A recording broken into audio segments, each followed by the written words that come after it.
अशिक्षा जाएगी कि नहीं जाएगी?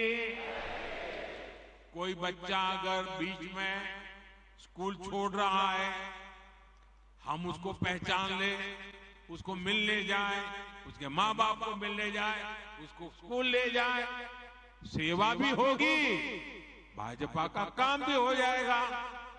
अगर उसको कोई आर्थिक परेशानी है, किताब नहीं है, लिखने के लिए नोटबुक नहीं है, आप गांव के दो लोगों से कहेंगे आओ भाई इन दो बच्चों के लिए भी 2 नोट ले आइए, उनको यूनिफॉर्म नहीं है, आओ भाई 2 बच्चों के लिए यूनिफॉर्म ले आओ। आप देखिए धीरे धीरे आप परिवर्तन ले आएंगे। अब कुछ बच्चे कुपोषित होते हैं, हम गांव के अंदर कुपोषण कैसे मिटा सकते हैं? मैंने अभी बताया मेरा मणिनगर का अनुभव, हम गांव के लोगों को ले जा सकते हैं। इतना ही नहीं, किसी को कहेंगे भाई जन्मदिन आंगनवाड़ी में मनाओ, आपके पिताजी की मृत्यु की तिथि है आंगनवाड़ी में मनाओ, आपकी शादी की सालगिरह है आंगनवाड़ी में मनाओ, घर से कुछ बना करके ले आओ, चलो 40 बच्चे होते हैं खिलाओ, कुपोषण भी जाएगा और उनको अपना जन्मदिन मनाने का आनंद भी आएगा। मैं मानता हूं तुमने ऐसे तरीके और जितने जैसे जहां पर डेयरी का काम है वो दूध इकट्ठा कर करके पिला देते हैं।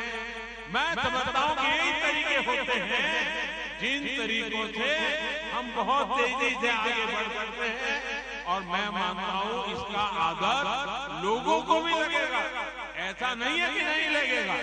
और इसलिए मेरा आग्रह है कि हम इन बातों को ज्यादा महत्व दें। अपने गांव के अंदर इसी प्रकार के काम को, अब जैसे अंकुरित मूंग होता है, अंकुरित चना अपने घर में करें 100 ग्राम, इतना अंकुरित हो जाएगा। आपने वहां बांट दिया आंगनवाड़ी में, आंगनवाड़ी के बच्चों का कुपोषण से लड़ाई लड़ने की ताकत आएगी, पोषण बढ़ेगा। देखिए सरकार की योजनाओं से ज्यादा समाज की शक्ति जुड़ जाती है तो निश्चित परिणाम अवश्य मिलते हैं। और हम चाहते हैं कि 2047 भारत को विकसित बनाना है, तो ऐसी हर छोटी चीजों को, हर समस्या से हमें मुक्ति लेनी है, वो और मुक्ति हम लाएंगे तो हम परिणाम लाएंगे।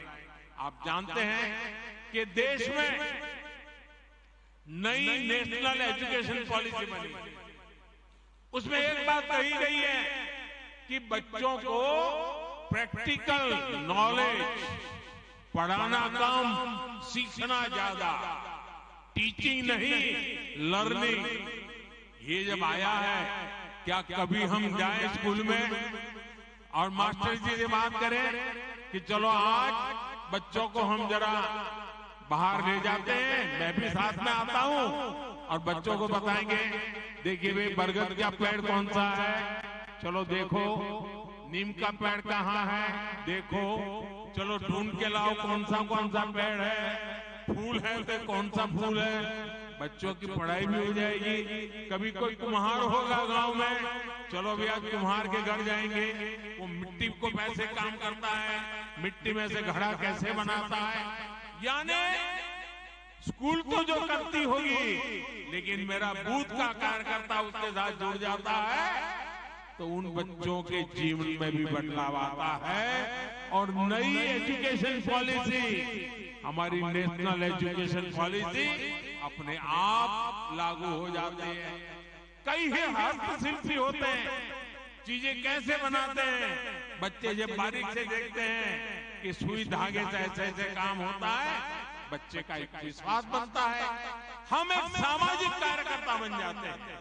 और इसलिए मैं बूथ के भाजपा से कार्यकर्ताओं से यही कहूंगा कि आप वहां के जन जीवन से जुड़िए, उनकी रोजमर्रा की जिंदगी से जुड़िए।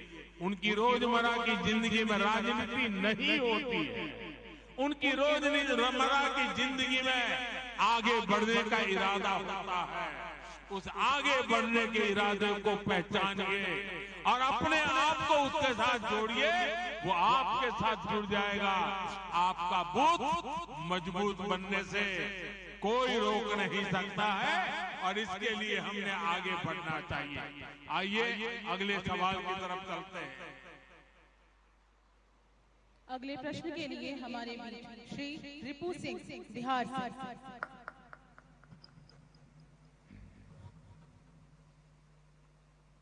बताइए। माननीय प्रधानमंत्री जी, मैं बिहार के पावन धरती से मैं आपको प्रणाम करता हूँ। मेरा नाम रिपू सिंह हुआ। कहाँ से हैं आप? जी कहाँ से हैं? मैं मोतिहारी जिला से हूँ। बताइए।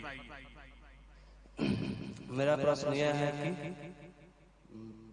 सरकार की कल्याणकारी योजनाओं को विकसित काम से जुड़े काम को ज्यादा से ज्यादा लोगों के पास कैसे पहुंचाया जा सकता है? बैठिए, मैं बताता हूँ। कुछ बातें तो मेरी अभी मैं बता रहा था तब देख लीजिए।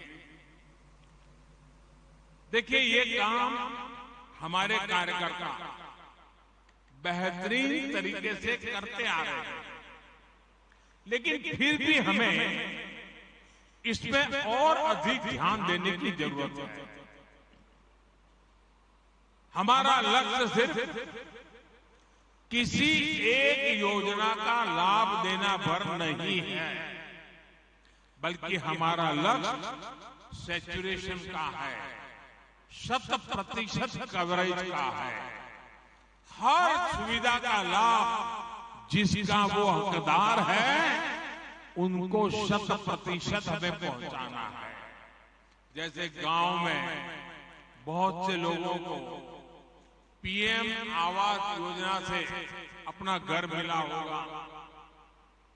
ये अपना घर उनको मिला है, तो अब जब घर मिल गया है तो ये देखना कि जो लोग इन घरों में रहते हैं उन्हें मुद्रा योजना का भी लाभ मिल सकता है क्या? क्या वो अपना कोई व्यापार धंधा करना चाहते हैं? अगर कोई दुकान खोलना चाहते हैं, कोई कारोबार करना चाहते हैं, क्या उनको जाकर के योजना की बात बता सकते हैं? घर मिल गया है तो उसका विश्वास बन गया है। घर उसकी मालिका है तो बैंक से पैसा मिल सकता है और बैंक में जाएगा, आप उसकी मदद करेंगे तो उसको जो भी मदद मिलेगी वो अपना कोई कारोबार शुरू करेगा। अगर उससे पूछिए, भाई आपको आयुष्मान कार्ड मिला है क्या? गरीब परिवार को 5 लाख रुपए तक की बीमारी के समय मदद मोदी जी के यहाँ से आती है, ये बता करके उसको कार्ड दिखाइए और उसको बताइए कि अपने गांव के फलाने को लाभ मिला है, टिकने को मिला है, पड़ोस वाले गांव को उसको मिला है, तो उसका विश्वास बढ़ेगा। वो पहले बीमारी छिपाता था, छिपाएगा नहीं। ये सारे काम, ये सारी चीजें देखने का काम भाजपा के बूथ कार्यकर्ता एक दायित्व समझकर अगर करता है तो मैं समझता हूं कि सरकार की योजनाओं का सही लोगों को सही समय पे पूरा लाभ मिल सकता है। हमें ध्यान रखना चाहिए कि हमको गरीब को मुसीबत से मुक्त करना है। आप गांव के लोगों को सरकार की योजना के बारे में जानकारी देने के लिए सोशल मीडिया पर अपने गांव का बूथ का ग्रुप बना सकते हैं। आप नमो ऐप पर अनेक योजनाओं की जानकारी उनको दे सकते हैं। आपको देखना चाहिए आपके बूथ के लोग आपके एमपी के साथ सोशल मीडिया में जुड़े हैं, आपके एमएलए के साथ जुड़े हैं, आपके प्रदेश अध्यक्ष राष्ट्रीय अध्यक्ष उनके साथ जुड़े हैं, नमो ऐप के साथ जुड़े हैं। इनको आपने जोड़ना चाहिए, इनको सिखाना चाहिए, इससे उनको सभी योजनाओं का पता चलेगा। और ये सारी बातें उनकी स्थानीय भाषा में होती है, अंग्रेजी जानने की जरूरत नहीं पड़ती है। जिस भाषा में लोग समझते हैं उस भाषा में आप जानकारी उनको पहुंचा सकते हैं। जब लोग मिले तो आप बताइए कि उस पर चर्चा कीजिए, उनसे बातें कीजिए। साथियों, एक चीज और मैं बीजेपी के हर कार्यकर्ताओं को कहना चाहता हूं, जब हम अपनी एक बात तुलनात्मक तरीके से कहते हैं तो सामान्य मानवी को ज्यादा समझ आता है। और इसके लिए हमें अध्ययन करना चाहिए, हमने अपने मोबाइल में लिख करके रखना चाहिए, अपनी डायरी में लिख करके रखना है। जब हम गैस कनेक्शन की बात करते हैं तो याद दिलाते हैं कि पहले इसी के लिए, गैस कनेक्शन के लिए कहां कहां चक्कर काटना पड़ता था, किसकी सिफारिश लेनी पड़ती थी, कितना भ्रष्टाचार करना पड़ता था। ये मोदी जी आए तब से सारा गया और आपको पहुंच रहा है। जब ये याद कराओगे ना तब उनको अपने काम की कीमत समझ में आएगी और इसका फर्क पड़ता है। आज देखिए, उज्ज्वला योजना की वजह से गैस कनेक्शन मिलना कितना आसान हो गया है, उनको कितना लाभ हो गया है। तो हम जब कोई भी बात तुलना के साथ समझाते हैं तो वो लोगों को ज्यादा याद रहता है। आप देख रहे हैं कि आज हर घर जल योजना के तहत कितना बड़ा काम हो रहा है।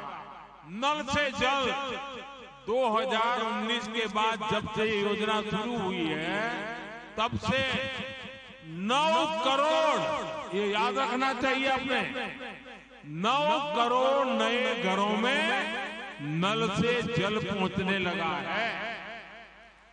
मुझे मध्य प्रदेश के ही लोग बताते हैं कि ऐसे गांव में लोग अपनी बेटियों को शादी नहीं करते थे क्योंकि पानी की समस्याएं थी। आज हमने उन समस्याओं का समाधान किया है। आज जब गांव में नल से जल पहुंचने लगा है तो वहां जो बच्चे कंवारे रह जाते थे ना, उनकी शादी होने लगी है। इसलिए जब हम पुरानी परिस्थितियों से तुलना करके अपनी बात करते हैं तो इसका एक बहुत बड़ा अलग ही प्रभाव पड़ता है। आइए, और मुझे विश्वास है कि हम इन बातों को ठीक से करेंगे। अब एक अगले सवाल की तरफ चलते हैं।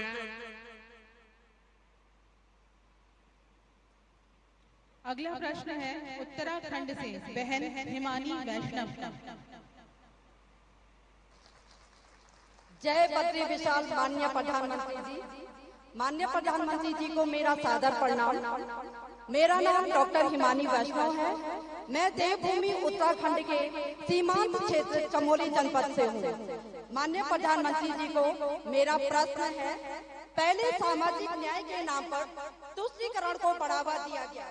हमारी सरकार ने संतुष्टीकरण पर बल दिया और उनको भी पूछा जिनको किसी ने नहीं पूछा।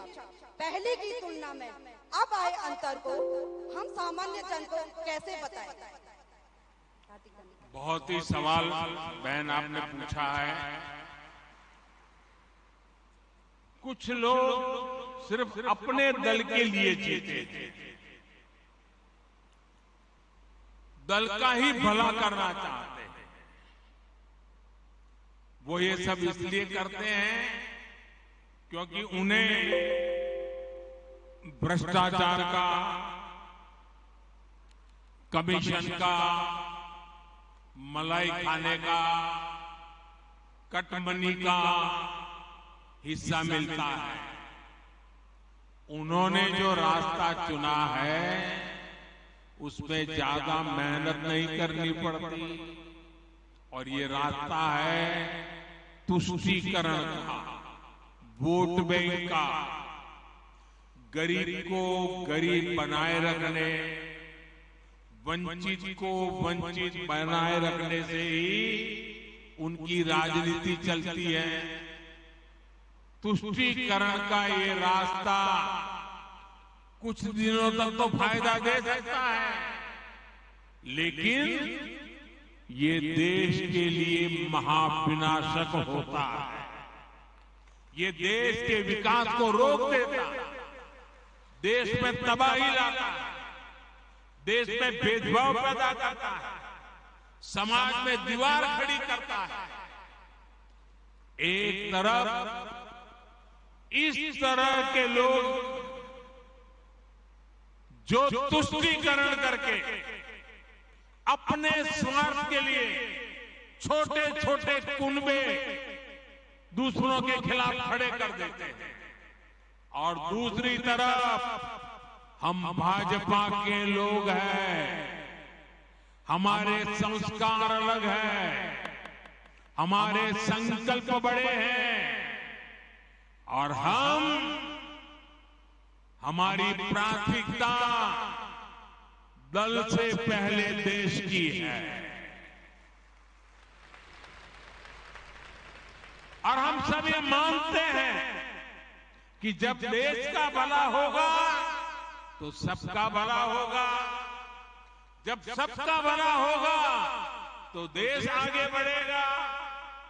और इसलिए भाजपा ने ये तय किया है कि हमें तुष्टीकरण के रास्ते पर नहीं चलना है, वोट बैंक के रास्ते पर नहीं चलना है। हमारा रास्ता कौन सा है? हम मानते हैं कि देश का भला करने का रास्ता तुष्टीकरण नहीं है, तुष्टीकरण नहीं है, तुष्टीकरण नहीं है। सच्चा रास्ता है संतुष्टीकरण, संतुष्टीकरण, संतुष्टीकरण। आज देश में जहां भी भाजपा सरकार है वहां हम संतुष्टीकरण के अभियान में लगे हैं। संतुष्टीकरण का रास्ता मेहनत वाला रास्ता होता है, उसमें पसीना बहाना पड़ता है।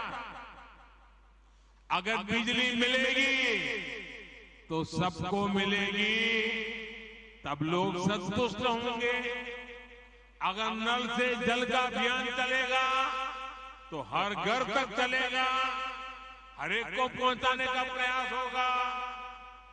इसमें किसी के साथ भेदभाव नहीं होगा, जाति नहीं, बिरादरी नहीं, काका भतीजा मामा कुछ नहीं। जब भेदभाव नहीं होगा तो समाज में संतुष्टि बढ़ेगी। इसलिए हम संतुष्टीकरण के रास्ते पर बढ़ रहे हैं। साथियों, हमने देखा है कि कैसे तुष्टीकरण वाली गंदी सोच ने कुछ राज्यों के बीच में लोगों के बीच खाई पैदा कर दी।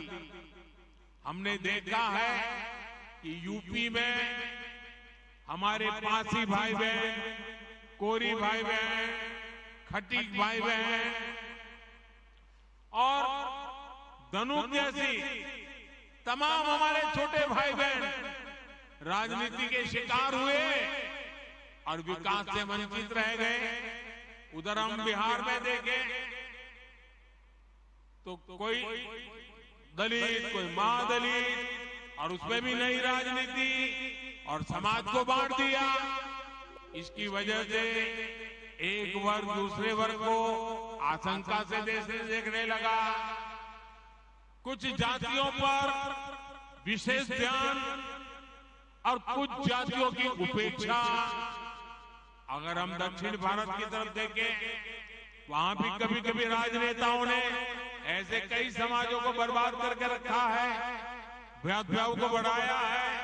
अब जैसे मैंने सुना है केरल में अड़ियन, काट्टूनायकन, कोचुवेलान, मालासार, तेन कुरुम्बन, जेनु कुरुम्बन, वेट्टा कुरुमन, मलय पंडारम, ये जातियों को विकास के क्रम में पीछे छोड़ दिया गया।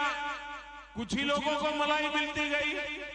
उसी तरफ अगर आप कर्नाटका में जाएंगे तो मलाई कुड़ी, पल्यान, शोलगा, विटोलिया, कोतवालिया, बारोडिया, उनकी भी उपेक्षा हुई।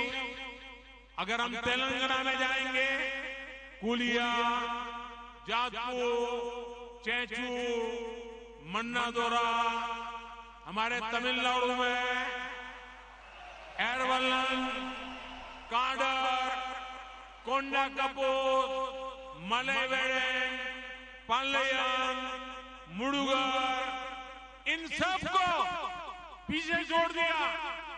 कोई इनकी परवाह नहीं करता। अनुसूचित जाति की बात करें तो उनके साथ भी ऐसे ही किया गया। केरल में अयनवर, कुसा, वल्लुवन, नलकादाया, पनन, तमिलनाडु में बेरा, माविलान, नैदी, थोटी, वल्लोन, जग्गली, जम्बुगलू, ऐसे अनेक जातियां हैं। क्या हाल करके रखा है उनका?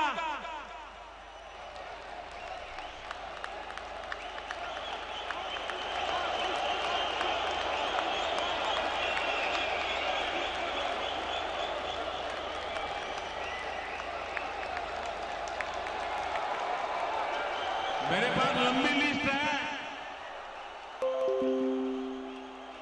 तेलंगाना में बारीकी, बाबूरी, अखामला, मस्ती मातंगी, पमीड़ी जातियों को ये तुष्टीकरण की राजनीति ने उनको बर्बाद करके छोड़ा। भाइयों बहनों, वोट बैंक की राजनीति में गुमंतु जनजातियों की कोई परवाह नहीं की गई। हमारे बंजारा भाई बहन, हमारे बालदिया लबाना, हमारे गाड़िया लोहार, हमारे गडोलिया, हमारे गडरिया, हमारे गायरी जैसे तमाम ये गुमंतु जातियों को सरकारी योजनाओं से वंचित रखा गया, उनके नसीब पर छोड़ गया। जब हम तुष्टीकरण के रास्ते पर जाते हैं तो समाज को बहुत बड़ा नुकसान होता है। साथियों, पिछले 9 वर्षों में हमने ऐसे छोटे छोटे हर परिवार की, समाज के छोटे छोटे तबके की सूद ली, जिनकी पहले किसी ने सूद नहीं ली थी।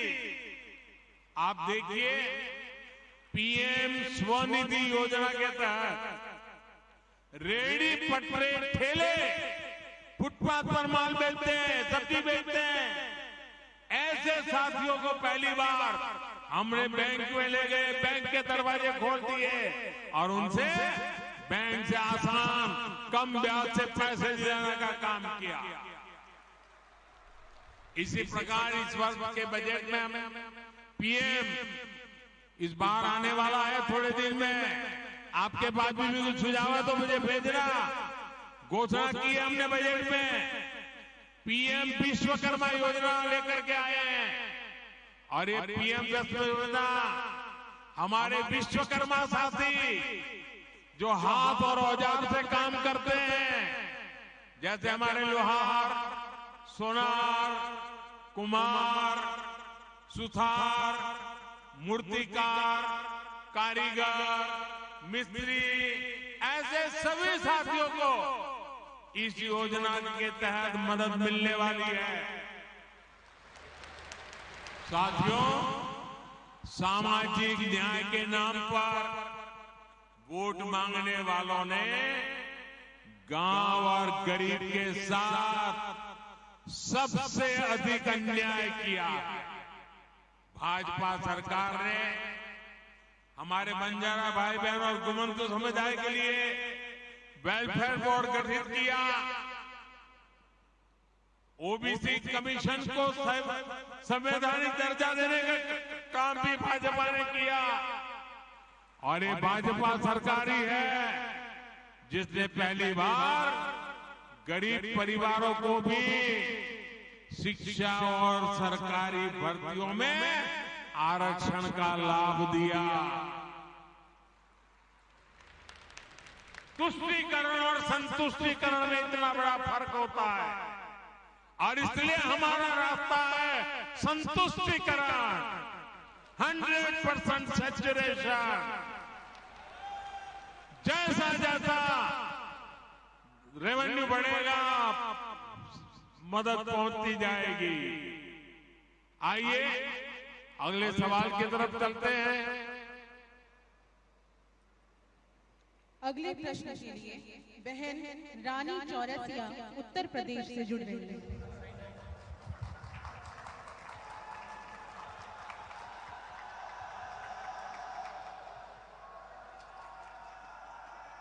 जय जय शीतला माता की। देश के यशस्वी प्रधानमंत्री जी को मेरा बहुत बहुत प्रणाम है। प्रधानमंत्री जी वोट बैंक की राजनीति करने वाले उन्होंने देश को बहुत नुकसान पहुंचाया है। जैसे ही मोदी जी बड़ा काम देश के लिए करते हैं, इनका विरोध का नारा 7वें आसमान पे पहुंच जाता है। पहले हमने देखा था कि ये सभी 3 तलाक का बहुत विरोध कर रहे थे और अब यूनिफॉर्म सिविल कोड का विरोध कर रहे हैं, जिससे हमारे जो मुस्लिम भाई बहन हैं उनको काफी भ्रम हो रहा है और वे सब भ्रमित हो जा रहे हैं। कैसे इनको हम समझाएं? कृपया अपना मार्गदर्शन प्रदान करें। एक तो मैं आपको बधाई देता हूं, आपने ये सवाल पूछा। इस सवाल से मैं पूरा विश्वास से कह सकता हूं कि आप जमीन से जुड़ी हुई कार्यकर्ता है, लोगों के बीच रह करके लोगों के सुख दुख को जानने वाली बहन है आप, और इसलिए मैं पहले तो आपको बधाई देता हूं। देखिए, मुझे लगता है, यानी देखिए, हमें थोड़ा अध्ययन करना चाहिए। मुझे लगता है कि जो भी 3 तलाक के पक्ष में बातें करते हैं, 3 तलाक की वकालत करते हैं, ये वोट बैंक भूखे लोग मुस्लिम बेटियों के साथ बहुत बड़ा अन्याय कर रहे हैं।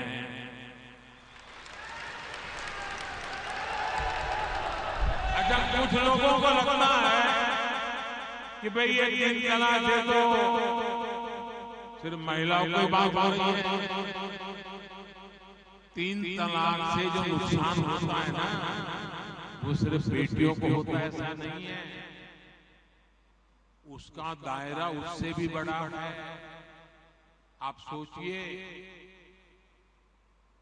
बहुत ही अरमानों के साथ बेटी को शादी कर करके ससुराल भेजा हो और 8-10 साल के बाद 3 तलाक कह करके उसको कोई निकाल दे, तो उस माँ बाप का क्या होगा जिसके घर में बेटी वापिस आती है? उस भाई का क्या होगा?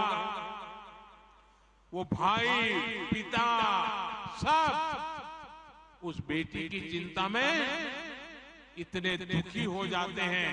इसलिए 3 तलाक से सिर्फ बेटियों को ही अन्याय होता है इतना नहीं, पूरे परिवार तबाह हो जाते हैं।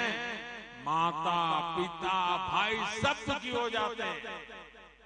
और देखिए, दुनिया के अनेक मुस्लिम बहुल्य देश, इसका इस्लाम से संबंध होता तो दुनिया का कोई मुस्लिम देश 3 तलाक खत्म नहीं करता। मुस्लिम बहुल्य देश जहां पूरी तरह इस्लाम राज्य है, वहां भी 3 तलाक बंद कर दिया है। मैं परसों इजिप्ट में था, मिस्र में था। मिस्र में, इजिप्ट में 90% से ज्यादा सुन्नी मुसलमान समाज है और इजिप्ट में आज से 80-90 साल पहले 3 तलाक की प्रथा को समाप्त कर दिया। हमसे 90 साल पहले। अगर 3 तलाक इस्लाम का जरूरी अंग है तो पाकिस्तान में क्यों नहीं होता भाई? अगर 3 तलाक इस्लाम का जरूरी अंग है तो इंडोनेशिया में क्यों नहीं होता? अगर 3 तलाक इस्लाम का जरूरी अंग है तो कतर, जॉर्डन, सीरिया, बांग्लादेश, ये तो सारे मुस्लिम बस्ती वाले देश हैं, वहां पर उनको मन क्यों कर दिया? मैं समझता हूं कि मुसलमान बेटियों पर 3 तलाक का फंदा लटका कर कुछ लोग उन पर हमेशा अत्याचार करने की खुली छूट चाहते हैं। यही लोग 3 तलाक का समर्थन भी करते हैं और मैं जानता हूं कि इसलिए ही मेरी मुस्लिम बहनें, बेटियां, मैं जब भी जहां जाता हूं वो भाजपा के साथ खड़ी रहती है, मोदी के साथ खड़ी रहती है। साथियों, भारत के मुसलमान भाई बहनों को भी ये समझना होगा कि कौन से राजनीतिक दल उन्हें भड़का करके उनका फायदा लेने के लिए उनको बर्बाद कर रहे हैं। आजकल हम देख रहे हैं कि यूनिफॉर्म सिविल कोड के नाम पर ऐसे लोगों को भड़काने का काम हो रहा है। आप मुझे बताइए, एक घर में परिवार के एक सदस्य के लिए एक कानून हो, परिवार के दूसरे सदस्य के लिए दूसरा कानून हो, तो क्या वो घर चल पाएगा क्या? कभी भी चल पाएगा क्या? फिर ऐसी दोहरी व्यवस्था से देश कैसे चल पाएगा? हमें याद रखना है कि भारत के संविधान में भी नागरिकों के समान अधिकार की बात कही गई है। साथियों, ये लोग हम पर आरोप लगाते हैं, लेकिन सच ये है कि यही लोग मुसलमान करते हैं। अगर ये मुसलमानों के सही मायने में हितैषी होते तो अधिकांश परिवार, मेरे मुस्लिम भाई बहन, शिक्षा में पीछे न रहते, रोजगार में पीछे न रहते, मुसीबत की जिंदगी जीने के लिए मजबूत नहीं रहते। और सुप्रीम कोर्ट ने बार बार कहा है, सुप्रीम कोर्ट डंडा मारती है, कह रही है कॉमन सिविल कोड लाओ, लेकिन ये वोट बैंक के भूखे लोग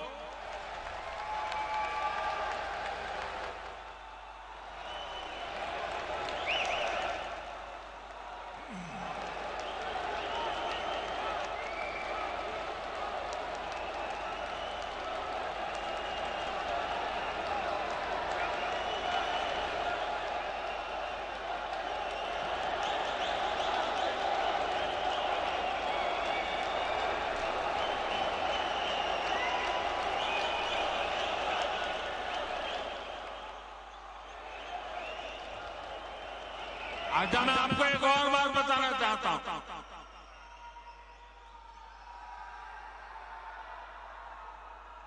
अगर आप हमारे मुसलमान भाई बहनों की तरफ देखोगे और मैं देखता हूं कि जो हमारे पसमंदा मुसलमान भाई बहन हैं,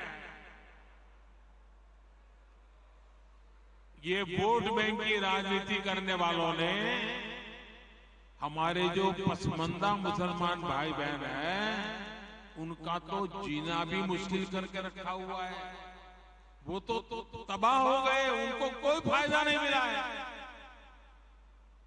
वे कष्ट में गुजारा करते हैं, उनकी आवाज सुनने के लिए कोई तैयार नहीं है। उनके ही धर्म के एक वर्ग ने पसमंदा मुसलमानों का इतना शोषण किया है, लेकिन इसके ऊपर कभी देश में चर्चा नहीं हुई। जो पसमंदा मुसलमान है, उन्हें आज भी बराबरी का हक नहीं मिलता, उन्हें नीचा और अछूत समझा जाता है। इसी समाज में मैं मुसलमान समाज की बात कर रहा हूं। मुसलमान भाइयों में जो हमारे पसमंदा भाई बहन हैं, जो पिछड़े हुए हैं, मैं उनकी बात करता हूं। पसमंदा मुसलमान मोची होते हैं, भिस्ती होते हैं, जोगी होते हैं, लाल बेंगी होते हैं, बटियारा होते हैं, मिरासी होते हैं, दफाली होते हैं, मुकेरी होते हैं, मदारी होते हैं, जुलाहा होते हैं, लंबाई होते हैं, बेदा होते हैं, बामणिया भी होते हैं, छिया होते हैं, लहरी होते हैं, हल्दर होते हैं, सिकदर होते हैं, कितनी ही जातियां।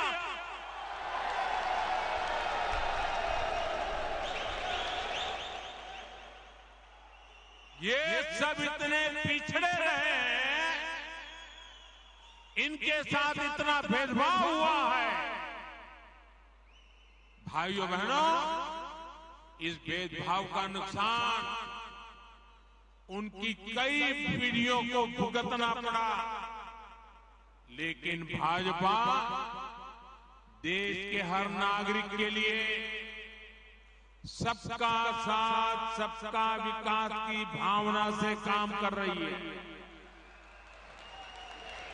आयुष्मान भारत योजना ने उन्हें भी स्वास्थ्य सुविधा का हक दिया है।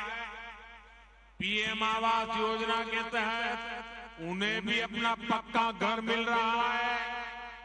बीजेपी के कार्यकर्ता जब इन तथ्यों और तर्कों के साथ मुसलमान भाई बहनों के पास जाएंगे तो उन्हें ज्यादा बेहतर तरीके से समझाएंगे और उनका भ्रम भी दूर होगा। और इसलिए आपने जो सवाल मुझे बहन जी पूछा है, बड़े विश्वास के साथ जाइए और उनके सुख दुख दूर करने में, उनकी कठिनाइयों को दूर करने में एक कार्यकर्ता के नाते समानता का भाव से आप प्रयास कीजिए। जरूर वो आपकी बात मानेंगे, समझेंगे भी। आइए अगला सवाल पूछते हैं। गुजरात राज्य से हेतल बेन जानी अपना सवाल पूछें।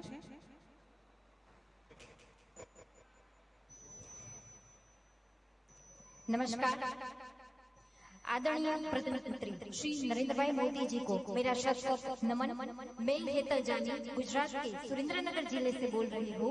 मैं आपसे एक सवाल करना चाहती हूँ कि भारतीय जनता पार्टी के खिलाफ कई दल एकजुट होकर,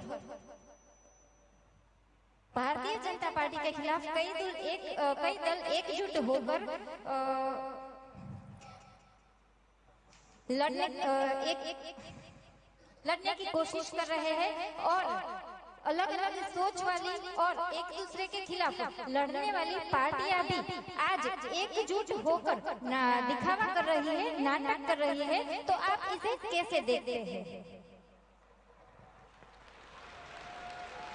मुझे लगता है आपको भारी गुस्सा है ऐसे लोगों पर।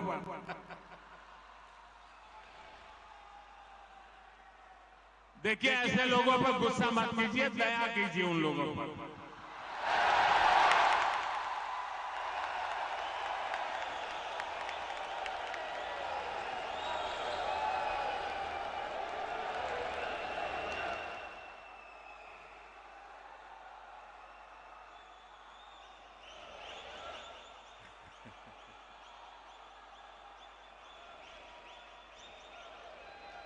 अच्छा, आपको याद होगा, जरा मैं पुरानी बात याद कराता हूं। हमने 2014 का चुनाव देखा है और 2019 का भी चुनाव देखा है। देखा है ना? याद है ना? 2014 के हालात क्या थे, याद है ना? 2019 के हाल क्या थे, वो याद है ना? भाजपा के जो घोर विरोधी दल है, 2014 हो या 19, वो कितने ही घोर विरोधी थे, लेकिन उन दोनों चुनावों में हमने देखा कि इतनी छटपटाहट नहीं दिखी जितनी आज दिख रही है।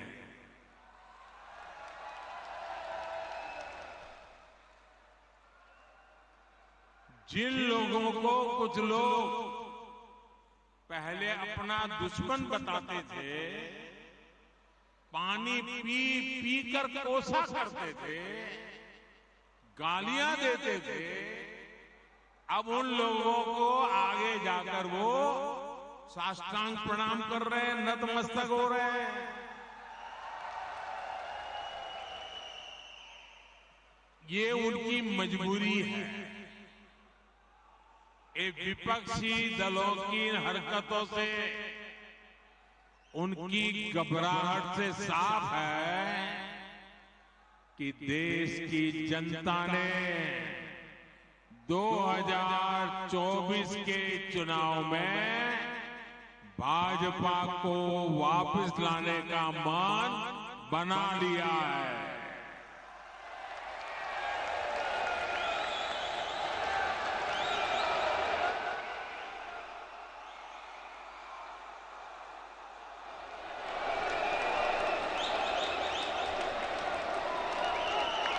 दो 2024 में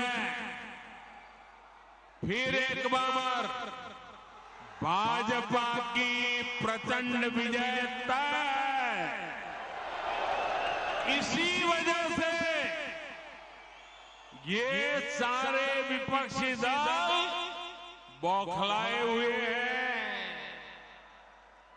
इसलिए इन्होंने तय किया है कि चुनाव से कुछ महीने पहले किसी भी तरीके से जनता को गुमराह करके, कुछ लोगों को बरगलाकर, झूठे आरोप लगाकर सत्ता हासिल की जाए। आप जरा प्यार से बैठिए भैया। आपका उत्साह, जब बूथ में आप जाएंगे वहां उत्साह दिखाना। आजकल जरा ध्यान से सुनिए, आपको मजा आएगा। एक बात मैं आपको बताता हूं, आप बैठिए, आगे आने की कोशिश मत कीजिए भैया, आप बैठिए। आजकल एक नया शब्द बहुत पॉपुलर किया जा रहा है।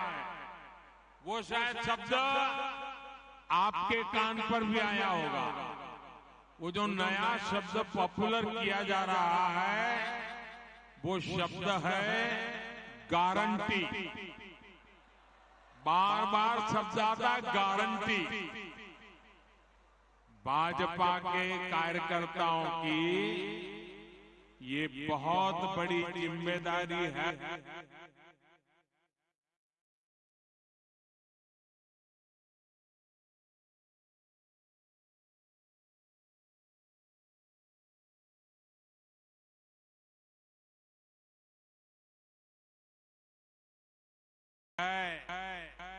कि लोगों को बताएं कि असल में ये विपक्षी दल जो है वो किस चीज की गारंटी है।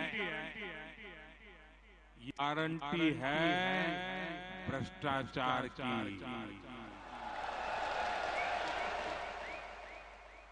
ये गारंटी है लाखों करोड़ रुपयों के घोटालों की। कुछ दिन पहले इनकी एक फोटो ऑप कार्यक्रम हुआ था, मिलकर के फोटो निकालने का कार्यक्रम हुआ था। इस बैठक में शामिल दलों के इतिहास को देखेंगे तो पता चलेगा कि वो सब मिलकर के, जितने भी लोग फोटो में दिखते हैं ना, एक एक को जरा देख लीजिए, उन सबका मिलकर के टोटल लगाएंगे तो ये सारे मिलकर के कम से कम 20 लाख करोड़ के घोटाले की गारंटी है।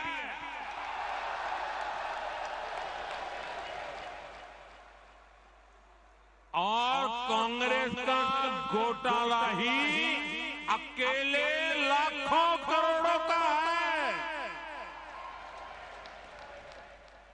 1,86,000 करोड़ का कोयला घोटाला, 1,76,000 करोड़ का 2G घोटाला, 70,000 करोड़ रुपए का कॉमनवेल्थ घोटाला शामिल है, 10,000 करोड़ रुपए का मनरेगा घोटाला, हेलीकॉप्टर से लेकर सबमरीन तक कांग्रेस के घोटाले से कोई ऐसा क्षेत्र नहीं है जो कांग्रेस के घोटाले की हाथ का शिकार न हुआ। अब दूसरा देखिए, आरजेडी हजारों करोड़ के घोटाले का आरोप है। चारा घोटाला, अलकतरा घोटाला, पशुपालन शेड घोटाला, बाढ़ राहत घोटाला। आरजेडी के घोटालों की इतनी लंबी सूची है, अदालतें भी थक गई, एक के बाद एक सजा घोषित करती चली जा रही है। उधर तमिलनाडु में देखिए, डीएमके पर अवैध तरीके से 1.25 लाख करोड़ की संपत्ति बनाने का आरोप, टीएमसी पर भी 23,000 करोड़ रुपए से ज्यादा के घोटाले का आरोप, रोजवेली घोटाला, शारदा घोटाला, शिक्षक भर्ती घोटाला, गो तस्करी घोटाला और कोयला तस्करी घोटाला। बंगाल के लोग ये घोटाला कभी भूल नहीं सकते। अगर मैं एनसीपी की बात करूं तो एनसीपी पर भी करीब 70,000 करोड़ रुपए के घोटालों का आरोप है। महाराष्ट्र स्टेट कोऑपरेटिव बैंक घोटाला, महाराष्ट्र सिंचाई घोटाला, अवैध खनन घोटाला, इनकी लिस्ट भी बहुत लंबी है। इन पार्टियों के घोटालों का मीटर कभी डाउन ही नहीं होता। मैं तो कहूंगा कि बीजेपी के किसी कार्यकर्ता को कोशिश करनी चाहिए कि इन पार्टियों का घोटाला मीटर बनाने की एक बढ़िया, आप में से जो इनोवेटिव हो ना, बढ़िया इनके घोटालों का मीटर बना दीजिए। इन पार्टियों के पास घोटालों का ही अनुभव है, इसलिए अगर कोई गारंटी है इनकी तो एक ही गारंटी है, और वो गारंटी है घोटालों की गारंटी। अब देश को तय करना है क्या ये घोटालों की गारंटी को देश स्वीकार करेगा? देश स्वीकार करेगा? लेकिन दोस्तों, मैं आपके बीच में से पल करके पड़ा हुआ हूं। आपसे साथ काम करते करते आपने मुझे यहां पहुंचाया, तो आज मैं भी एक गारंटी देना चाहता हूं। दे दो, दे दो, दे दो। अगर उनकी घोटाले की गारंटी है, तो मोदी की भी एक गारंटी है।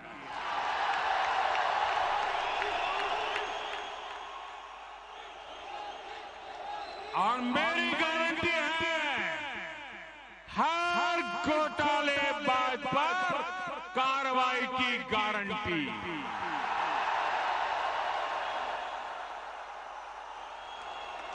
हर चोर लुटेरे पर कार्रवाई की गारंटी। जिसने गरीब को लूटा है, जिसने देश को लूटा है, उसका हिसाब तो हो करके रहेगा।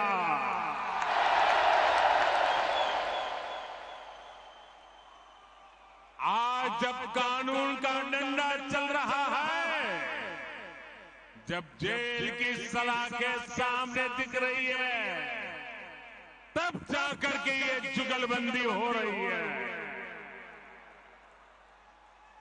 इनका कॉमन मिनिमम प्रोग्राम भ्रष्टाचार के विरोध एक्शन से बचने का ही है। भाजपा के बूथ स्तर के कार्यकर्ता इस बात को गांव-गांव तक पहुंचाएंगे, तो लोगों को इनकी वास्तविकता का पता चल ही जाएगा। लोग स्वयं जागरूक हैं, वो देख रहे हैं इस विपक्षी एकता की कोशिश के पीछे सभी दलों की क्या मंशा है। उन दलों की असली पहचान 20 लाख करोड़ रुपए के घोटाले की गारंटी है। यही उनका इतिहास है। आप देखिए कि गांव में कोई अपराधी जब अपनी जेल में सजा काटकर गांव में आता है, तो उसे लेकर क्या रवैया होता है। वो लोग उसके पास जाते हैं और उसे जानने की उत्कंठा रहती है कि जेल कैसी होती है। जिनको खुद जेलने का डर होता है, अब पटना से बढ़िया जगह क्या हो सकती है। और आज हम देख रहे हैं कि कई लोग जो जमानत पर चल रहे हैं, जो घोटालों के आरोपी हैं, जिनके ऊपर भ्रष्टाचार के आरोप है, ऐसे लोग उन लोगों से जाकर मिल रहे हैं जो सजा काट रहे हैं या जेल में से अनुभव लेकर के आए हैं। ये इस तरह एक दूसरे को बचाने में उसकी कोशिश कर रहे हैं। ये देश के लोगों को समझना है और देश के लोग हमसे भी ज्यादा इन बातों को भली भांति समझते हैं। साथियों, कोई गरीब ये नहीं चाहता कि उसके बच्चों के नसीब में भी गरीबी रहे। हमें लोगों को ये बताना होगा कि उन्होंने अपने बच्चों का भविष्य सुधारने के लिए जिनको वोट दिया, उसका क्या परिणाम हुआ। परिवार के नाम पर वोट मांगने वालों ने अपने परिवार का भला किया। अब आपको सोच समझकर तय करना है कि आप किसका भला होता देखना चाहते हैं।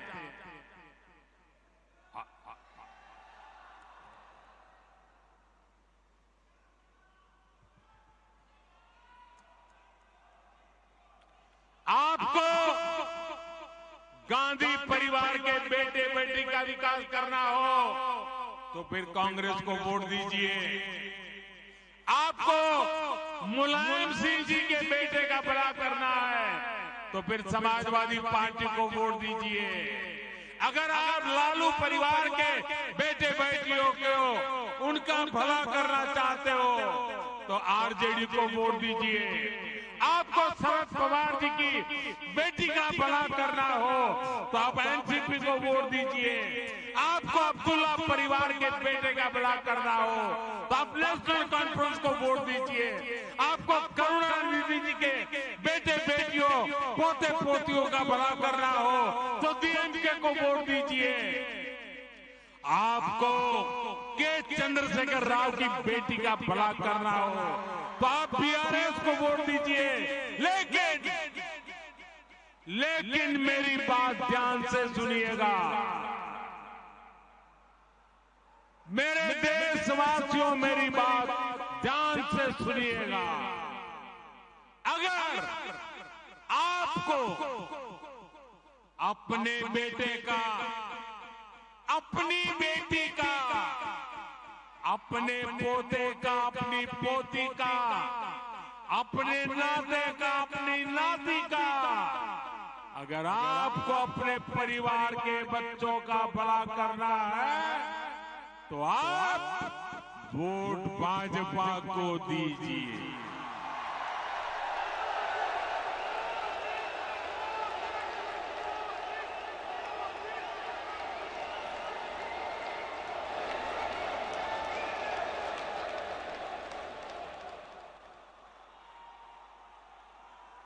क्षमा करना दोस्तों, मेरा जनाब जरा लंबा हो गया, लेकिन और एक सवाल पर हम चलते हैं आगे। कौन सवाल है अब? अगला प्रश्न सभागृह में राजस्थान राज्य से पधारे कार्यकर्ता श्री रचित कछवा। सादर वंदे विष्णु नायक जी। मैं वीर भूमि राजस्थान की हृदय स्थली अजमेर और ब्रह्मानगरी अजमेर के उत्तर विधानसभा क्षेत्र के बजरंग मंडल के 108 क्रमांक बूथ से आया हूँ। मेरा एक सवाल है कि हमारी बहुत सारी योजनाएं हैं जिसमें बचत की बात कही गई है, लेकिन हम बूथों पर जाकर के ये कैसे लोगों को समझाएं कि ये भाजपा की योजनाओं के कारण उनके घरों में इतनी सारी बचत हुई है, हमारी सरकारों के कारण ही उनको इतनी सारी बचत मिल पा रही है। ये हम बूथों पर जाकर के कैसे समझाएं माननीय प्रधानमंत्री जी? ये बहुत ही अच्छा सवाल आपने पूछा है। ये मेरे सभी जो वीसी पर भी कार्यकर्ता बैठे हैं उनको भी ये जवाब बहुत काम आएगा, आप लोगों को भी बहुत काम आएगा, और इसलिए मैं इस सवाल को थोड़ा ढंग से समझाना चाहता हूं आपको। देखिए, आज भारत दुनिया के उन देशों में है जहां विकास तेजी से हो रहा है और महंगाई दर नियंत्रण में। आप कल्पना कर सकते हैं कि कोरोना के बाद दुनिया के कितने ही देश हैं जहां महंगाई ने सारे रिकॉर्ड तोड़ दिए हैं। उन देशों में गरीब हो, मध्यम वर्ग हो, आज महंगाई की वजह से हाहाकार मचा हुआ है। आप हमारे पड़ोस में ही देखें तो पाकिस्तान में महंगाई दर कितनी है? 38% से ज्यादा महंगाई है, 38%। श्रीलंका में महंगाई दर कितनी है? 25% से ज्यादा। बांग्लादेश में महंगाई कितनी है? 10% के आसपास। আমরা জানি আমাদের এই বছর আমাদের জাতীয় শিক্ষানীতি আমাদের সমস্ত কলেজের মধ্যে যত জেনারেল ডিগ্রি কলেজ আছে আমাদের সমস্ত কলেজের মধ্যে ইমপ্লিমেন্টেশন শুরু হয়ে গেছে। তাই রাজ্যের সমস্ত ছাত্রছাত্রীরা যারা এই বছর আমাদের কলেজে পড়াশোনা করছে তাদের বেশিরভাগ সংখ্যক প্রায় অনেক মাস সংখ্যক স্টুডেন্টরা এই বছর ইয়ারলি ব্যাক মানে ফিল করা দেওয়া হয়েছে। আমরা চাই তাদের ছাত্রদের দ্বিতীয়বারের সুযোগ দেওয়া হয়, একটা এক্সামের মাধ্যমে তারা যেন আবার সুযোগ করে দেওয়া হয়। তার জন্য আজকে আমাদের এই আন্দোলন মধ্যে আমরা চাই আমাদের রয়েছে ওনার কাছে আমরা মেমোরেন্ডাম সাবমিট করবো যেন তাদেরকে যেন বেটার একটা করে দেওয়া হয়।